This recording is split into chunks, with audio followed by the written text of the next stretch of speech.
Video की शुरुआत करने से पहले मैं आप सभी को अपनी तरफ से धन्यवाद बोलना चाहूँगी। आप सभी के प्यार और समर्थन की वजह से मेरी पहली वीडियो सफल हो पाया है। आशा है कि आप अपनी प्यार ऐसे ही मेरे ऊपर कायम रखेंगे। तो इसी शुभ समाचार के साथ मैं अपनी नई वीडियो शुरुआत करने वाली हूँ, जिसका शीर्षक है टाइप्स ऑफ प्लेट्यूज। तो चलिए शुरुआत करते हैं हमारे नए टॉपिक की। Definition of plateaus and types of plateaus के बारे में जानने के लिए बहुत उत्सुक हैं, लेकिन इन सभी विषयों पर चर्चा करने से पहले हमें इस डायग्राम को समझना बहुत ज़रूरी है। जैसे कोई क्रीड़ा के समाप्ति के बाद प्रतिभागी को अपने हुनर के अनुसार फर्स्ट, सेकेंड, थर्ड के रैंक में लाते हैं, उसी प्रकार हमारे धरती की विभिन्न लैंडफॉर्म को उनकी हाइट या फिर एलिवेशन के अनुसार हम उनको हाईएस्ट, मिडिल या फिर लोएस्ट की कैटेगरी में ला सकते हैं। यहाँ पर आप देख सकते हैं कि जो हाईएस्ट एलिवेटेड लैंड है, ठीक है, उसको हम माउंटेन बोलेंगे। उससे जो छोटा होगा उसको हम हिल कहेंगे, और उससे जो छोटा उसको हम प्लेट्यू बोलेंगे, और सबसे छोटा, ठीक है, वह हमका प्लेन है। आइए प्लेट्यू के बारे में थोड़ा जान लेते हैं। धरती के वह भाग को कहेंगे जो धरती के सामान्य हाइट से कुछ ज़्यादा ऊंचाई पर स्थित हो। ज्योग्राफर्स के अनुसार हम धरती को प्लेट्यू मानेंगे अगर धरती की ऊंचाई ग्राउंड लेवल से 500 फीट ज़्यादा हो, और प्लेन हम उस एरिया को बोलेंगे जो सी लेवल से 200 फीट ज़्यादा हो। प्लेट्यू सामान्यतः स्टीप स्लोप का होता है और उसके अपर पार्ट फ्लैट होता है। लाइक माउंटेन्स, प्लेट्यू की भी पतन एक्सोजेनेटिक फोर्सेस के माध्यम से होता है, जिसके तहत प्लेट्यू की ओरिजिनल पोजीशन में परिवर्तन दिखाई देती है। ठीक है, आगे चलकर हम ये जो स्टीप स्लोप वाला कॉन्सेप्ट और प्लेट्यूज का डायग्राम को देखेंगे के माध्यम से हम steep slope and gentle slope के बीच में आसानी से अंतराल को देख सकते हैं।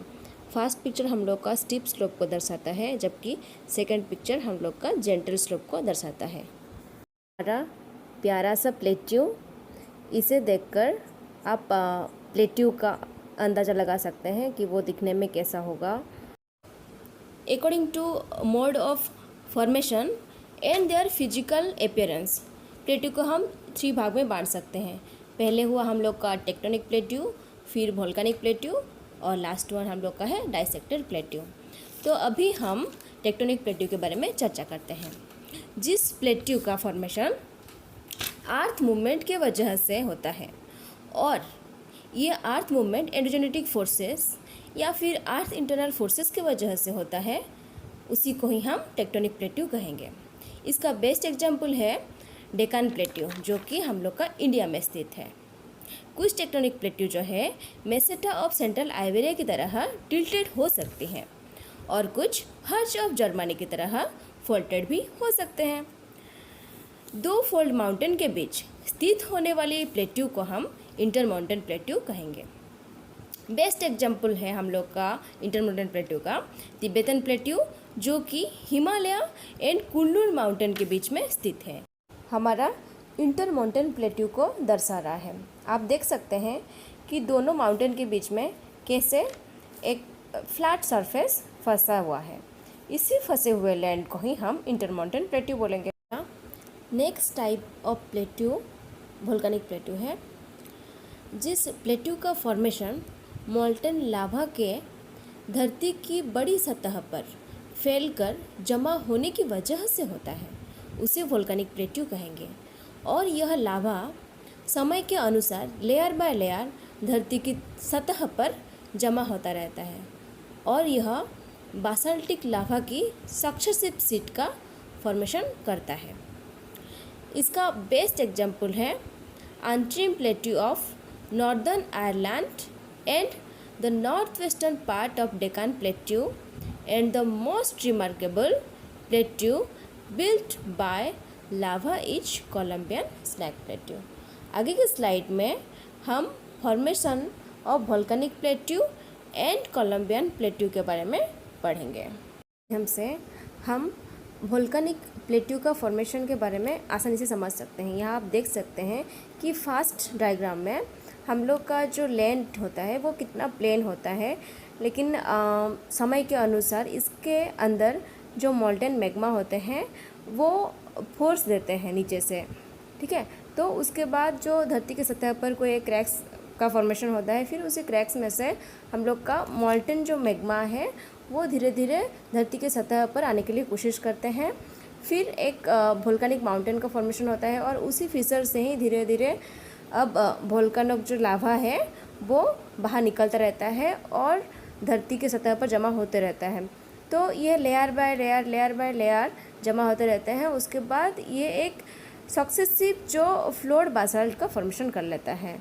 तो आप देख सकते हैं कि किस तरह से एकदम प्लेन एरिया जो है वो प्लेट्यू एरिया में कन्वर्ट हो जाता है। ये रहा आपका कोलंबियन स्नैक प्लेट्यू, एक मन को हारने वाला चित्र। इस प्लेट्यू को हम लोग कोलंबियन स्नैक प्लेट्यू क्यों कहेंगे? तो कोलंबियन स्नैक प्लेट्यू कहने के पीछे कारण यह है कि यहाँ पे एक रिवर का बहाव होता है जो कोलंबियन रिवर का एक ट्रिब्यूटरी है। उस रिवर का नाम से ही ये एरिया का नाम कोलंबियन स्नैक प्लेट्यू रखा गया है। तो जनरली ये रिवर का ही नाम स्नैक है, स्नैक रिवर है। डाइसेक्टेड प्लेट्यू, आप इसे ध्यान से सुने। जब running water, winds and ice की वजह से प्लेट्यू की सतह का वेदरिंग एंड इरोजन होता है और इसी प्रोसेस से प्लेट्यू का हाइट घट जाता है और इनकी सरफेस इरेगुलर बन जाता है, ठीक है। फिर इसी को ही हम डाइसेक्टेड प्लेट्यू कहेंगे। जनरली ड्रायर कंट्रीज में रिवर द्वारा कोरेजन एंड विंड द्वारा एब्रेशन से प्लेट्यू डाइसेक्टेड हो जाते हैं। डाइसेक्टेड मतलब कट जाते हैं और इसी से ही मेसास एंड ब्यूट्स का फॉर्मेशन होता है। अगर मैं आपको एब्रेशन एंड कोरेजन के बारे में बोलने जाऊँ तो एब्रेशन विंड के द्वारा वो प्रोसेस है जब विंड ब्लो करता है तो वह अपने साथ सैंड एंड विभिन्न प्रकार की डस्ट पार्टिकल को लेकर जाता है। तो वह चट्टानों से टकराता है और जिसके कारण विभिन्न प्रकार की आकृतियाँ दिखाई देती हैं। उसी को ही हम एब्रेशन बोलेंगे जो विंड के द्वारा फॉर्मेशन होगा। फिर हम लोग का और एक है कोरेजन। कोरेजन का मतलब है कि जब रिवर फ्लो करता रहता है तो वो अपने साथ बहुत सारे जो पार्टिकल्स हैं, रॉक पार्टिकल्स हैं, वो अपने साथ लेके जाते हैं। उसी को ही हम कोरेजन का प्रोसेस बोलेंगे। के माध्यम से आप प्लेट्यू, मेसा एंड ब्यूट के बारे में जान सकते हैं। आप देख सकते हैं कि यहाँ पे प्लेट्यू एंड मेसा अलग अलग हैं, लेकिन शुरुआत में प्लेट्यू एंड मेसा एक ही लैंडमास हुआ करते थे। लेकिन समय के अनुसार इसमें वेदरिंग एंड इरोजन का प्रोसेस चालू होता है। बाय द, क्या मैं बोली थी ना आपको, बाय द हम लोग का विंड होगा, आइस होगा, फिर रनिंग वाटर होगा, ठीक है। तो इसी से ही जो मेन लैंड से कुछ लैंड कट जाते हैं उसी को ही मेसा बोलते हैं, ठीक है। मेसा हम लोग का प्लेट्यू का ही पार्ट है।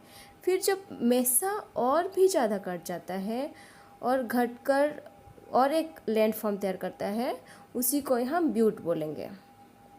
इसी में ही समाप्त होता है हमारा आज का टॉपिक टाइप ऑफ प्लेट्यू। जाने से पहले मैं आप सभी को रिक्वेस्ट करना चाहूँगी कि अगर आप ऐसे ही नए नए वीडियोस देखना चाहते हैं तो आप कमेंट सेक्शन में जाकर अपना मन पसंदीदा टॉपिक मुझे सजेस्ट कर सकते हैं, जो मुझे नए वीडियोस बनाने में मदद कर सकती है। Thank you.